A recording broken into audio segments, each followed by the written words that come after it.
அன்பு நண்பர்களுக்கு டாக்டர் சர்வானந்தாவின் இனிய வணக்கங்கள். அவையின் ஆத்திச்சூடி. நெற்பயிர் விலை.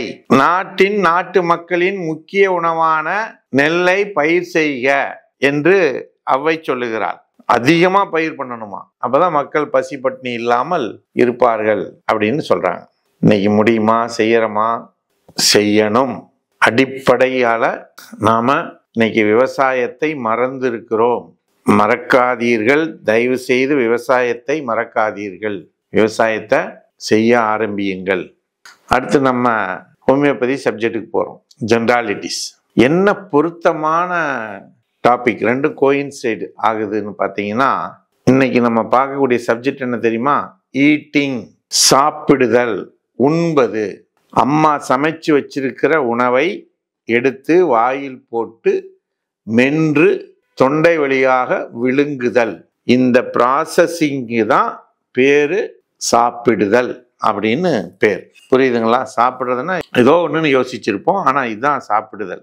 இந்த சாப்பிடுதல் மூலமா என்ன நடக்குது அப்படின்னா, நம்முடைய உடலினுடைய வளர்ச்சிக்கும் உடலினுடைய இயக்கத்திற்கு தேவையான சக்தியும் சத்தும் கிடைக்கின்றது.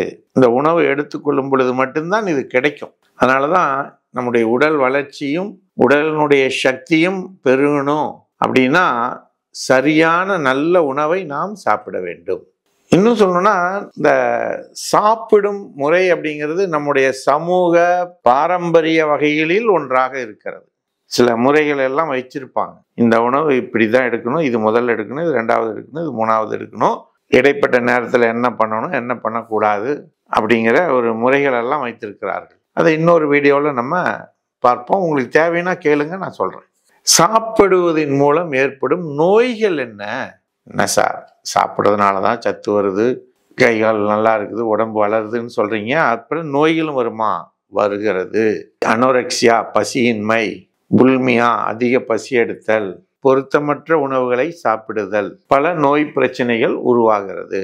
ஆரோக்கியமான உணவுகளை சாப்பிடுவது, அதை அதிகபட்சமாக எடுத்துக்கொள்ளுதல். அமிர்தமே ஆனாலும் அதிகமாச்சுன்னா நஞ்சாக மாறும் அப்படின்னு சொல்றாங்க இல்லையா? அந்த மாதிரி நல்ல உணவா இருந்தாலும் கூட அதிகமாக எடுத்துக்கிட்டா உடம்பு கெட்டு போயிடும். ஸோ தேவையான அளவு நாம் அதை உணவை கொடுக்க வேண்டும்.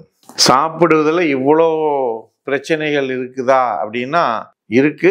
இன்னும் ஹோமியோபதியில இந்த சாப்பிடுவதன் மூலமா இன்னும் பல பிரச்சனைகளை நாம சொல்றோம். இப்ப சாப்பிடுவதன் மூலமா உடம்புல என்ன நடக்கும்? சாப்பிட்றதுக்கு முன்னால நோய் அதிகமாகலாம், சாப்பிடும் பொழுது நோய் அதிகமாகலாம், அல்லது சாப்பிட்ட பிறகு நோய் அதிகமாகலாம், அல்லது அப்படியே ரிவர்ஸா நோய் குறையலாம். வேகமாக சாப்பிடுதல், அவசர அவசரமா சாப்பிடுறது, அது பல பிரச்சனைகளை, நோயை உருவாக்கும். அது திருப்தியான சாப்பாடு, அதுவும் அதிகமாக போச்சுன்னா நோயை பிரச்சனையை உருவாக்கும்.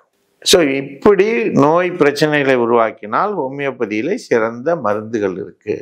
என்ன மருந்து? அயோடம், லரோசிஸ், natrum carb, phosphorus, ammonium carb போன்ற பல மருந்துகள் இப்படி சாப்பிடுவதனால் ஏற்படக்கூடிய விளைவுகளை சரி செய்யக்கூடிய சக்தி படைத்ததாக இருக்கிறது. இப்போ இதை நீங்க உங்களுக்கு எப்படி இருக்குது அப்படிங்கிறத ஒரு ஹோமியோபதி டாக்டர்கிட்ட போய் சொல்லுங்க. இல்லை அப்படின்னா எங்களோட தொடர்பு கொள்ளுங்கள். 9176380403 இந்த எண்ணோட தொடர்பு கொண்டு உங்களுக்கு உரிய பிரச்சனைகளை, சார் இப்படி சாப்பிடும்போது இப்படி இருக்கு, சாப்பிட்ட பிறகு இப்படி இருக்கு அப்படின்னு சொன்னீங்கன்னா நாங்கள் உங்களுக்கு தகுந்த ஆலோசனைகளையும் மருந்துகளையும் தருவோம் என்பதனை கூறி, இது போன்ற செய்திகளை நீங்கள் உடனடியாக பெறுவதற்கு சர்வம் யூடியூப் சேனலை சப்ஸ்கிரைப் செய்யுங்கள் என்று கேட்டு, வாய்ப்பளித்த சர்வம் யூடியூப் சேனலுக்கு நன்றி கூறி விடைபெறுகின்றோம். நன்றி, வணக்கம்.